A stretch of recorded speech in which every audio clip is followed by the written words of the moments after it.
సంగీతం, సాహిత్యం, నృత్యం, కళల విపంచి సమరం రాగంతానం ఛానల్కు స్వాగతం. ఈరోజు మనం భారతదేశానికి జాతీయ గీతాన్ని అందించిన ప్రసిద్ధ కవి, తన గీతాంజలి కావ్యానికి సాహిత్యంలో నోబెల్ బహుమతిని అందుకున్న తొలి ఆసియావాసి, బెంగాలీ సాహితీవేత్త, చిత్రకారుడు, సంగీతకారుడు, విశ్వభారతి విశ్వవిద్యాలయాన్ని స్థాపించిన విద్యావేత్త రవీంద్రనాథ్ ఠాగూర్ గారి జయంతి సందర్భంగా ఆయన గురించి కొన్ని వివరాలు తెలుసుకుందాం. ఒకే ఒక్క గీతంలో 5 చరణాలలో భారతదేశ భౌగోళిక, సాంస్కృతిక వైవిధ్యాన్ని కూర్చారు రవీంద్రుడు.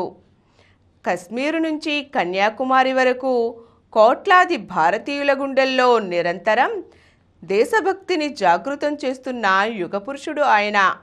స్వాతంత్ర్యం రాకమునిపే 1911లో రవీంద్రుడు ఆవిష్కరించిన ఈ గీతంలోని మొదటి చరణం 1950 జనవరి 24న జాతీయ గీతంగా గౌరవాన్ని పొంది దేశ ప్రజల గుండె చప్పుడుగా మారింది. 1919 ఫిబ్రవరి 28న రవీంద్రుడే జనగణమన గీతానికి స్వరరచన చేయడం, ఆ చారిత్రక ఘట్టానికి ఆంధ్రప్రదేశ్లోని మదనపల్లె పుట్టిల్లు కావడం తెలుగు వాళ్లకు గర్వకారణం. కోల్కతాలోని జోరాసంకో ఠాకూర్ భారీ అనే సంపన్న జమీందారీ కుటుంబంలో 1861 మే 7న జన్మించారు ఠాకూర్. రవీంద్రనాథ్ తండ్రి దేవేంద్రనాథ్ ఠాగూర్, తల్లి శారదాదేవి. ఇంటి నిండా పిల్లలున్నా అనారోగ్యంతో తల్లి మరణం, తండ్రి ప్రయాణాలు రవీంద్రుణ్ణి ఒంటరిని చేశాయి. ఆ ఏకాంతమే ఆయనకు అనంతమైన భావలోకానికి దారి చూపించింది. పాఠశాలలో మూస చదువులు నచ్చక ఇంట్లోనే విద్యాభ్యాసం చేశారు ఠాగూర్. 8 ఏళ్ల చిరుప్రాయం నుంచే రచనలు ప్రారంభించి సుమారు 1000 కవితలు, నవలలు, 2000 పాటలు, వందలాది కథలు, 40 నాటికలు రాసిన సాహితీ సముద్రం ఠాగూర్. గీతాంజలి గేయకావ్యంతో ఆసియా ఖండంలోనే తొలి నోబెల్ బహుమతి అందుకున్న రవీంద్రనాథ్ ఠాగూర్ భారతీయ కీర్తి పతాకను ప్రపంచమంతటా ఎగురవేశారు. రవీంద్రుడు స్వరకర్త, చిత్రకారుడు కూడా. హిందుస్థానీ, కర్ణాటక శాస్త్రీయ సంగీతాలు, బెంగాలీ జానపద బాణీలు, పాశ్చాత్య సంగీతాలను మేళవించి రవీంద్ర సంగీత్ అనే ప్రత్యేక బాణిని సృష్టించారాయన. 20 ఏళ్ల వయసులో కుంచెపట్టి తనదైన శైలిలో 3000కు పైగా చిత్రాలు గీశారు. ప్యారిస్, లండన్, బెర్లిన్, మాస్కో, న్యూయార్కులలో ఆయన చిత్ర ప్రదర్శనలు జరిగాయి. విద్యాబోధన 4 గోడల మధ్య కాదు, చల్లని ప్రకృతి మధ్య జరగాలంటూ భార్య నగలను అమ్మి మరీ శాంతినికేతన్ను ప్రారంభించారు. అదే తనదైన వినూత్న విద్యా విధానంతో విశ్వభారతి విశ్వవిద్యాలయంగా రూపాంతరం చెందింది.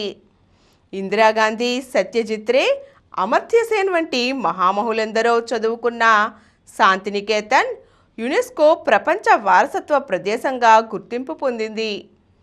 ఠాగూర్ దేశభక్తి విలక్షణమైనది. నోబెల్ బహుమతిని మొత్తాన్ని విద్య, గ్రామీణాభివృద్ధి కార్యక్రమాలకు వెచ్చించారు. బెంగాల్ విభజన సమయంలో రక్షాబంధన్ ఉద్యమంతో లక్షలాది హిందూ ముస్లింలతో రాఖీలు కట్టించి మత సామరస్యాన్ని చాటారు. జలియన్ వాలాబాగ్ దురంతాన్ని నిరసిస్తూ బ్రిటిష్ ప్రభుత్వం ఇచ్చిన నైట్హుడ్ను తిరస్కరించారు. బలవంతపు వసూళ్లను, హింసను నిర్మోహమాటంగా తప్పుబట్టారు. దేశభక్తి అంటే నా దేశం గొప్పదని ఊరికే చెప్పుకోవడం కాదు, సాటి మనిషి కన్నీరు తుడవడమని ఆయన నమ్మారు. నువ్వు నన్ను ప్రేమిస్తే నా పాటల్ని ప్రేమించు, నా పాటల్లో నేను బతికే ఉంటాను అన్నారు. జనగణమనలోని ప్రతి పదంలో జాతీయ జెండా రెపరెపల్లో, గీతాంజలి భావధారలో, శాంతినికేతన్ సానువుల్లో విశ్వ కవీంద్రుడు రవీంద్రుడు చిరంజీవిగా మిగిలారు. ఈరోజు మనం విశ్వకవి రవీంద్రనాథ్ ఠాగూర్ జయంతి సందర్భంగా ఆయన గురించి కొన్ని విశేషాలు తెలుసుకున్నాం కదండి. మరో చక్కని అంశంతో మళ్ళీ కలుద్దాం. ఈ కార్యక్రమం మీకు మీకు ఎంతో నచ్చింది కదా. ఇటువంటి మరిన్ని వీడియోల కోసం అనతి కాలంలోనే 21 కోట్ల వ్యూస్ సాధించిన సమరం ఛానల్ సమర్పించు సమరం రాగం స్థానం ఛానల్కు సబ్స్క్రైబ్ చేయండి, లైక్ చేయండి, మీ ఫ్రెండ్స్కి షేర్ చేయండి. అలాగే ప్రక్కనున్న గంట సింబల్ని ప్రెస్ చేయడం మర్చిపోకండి.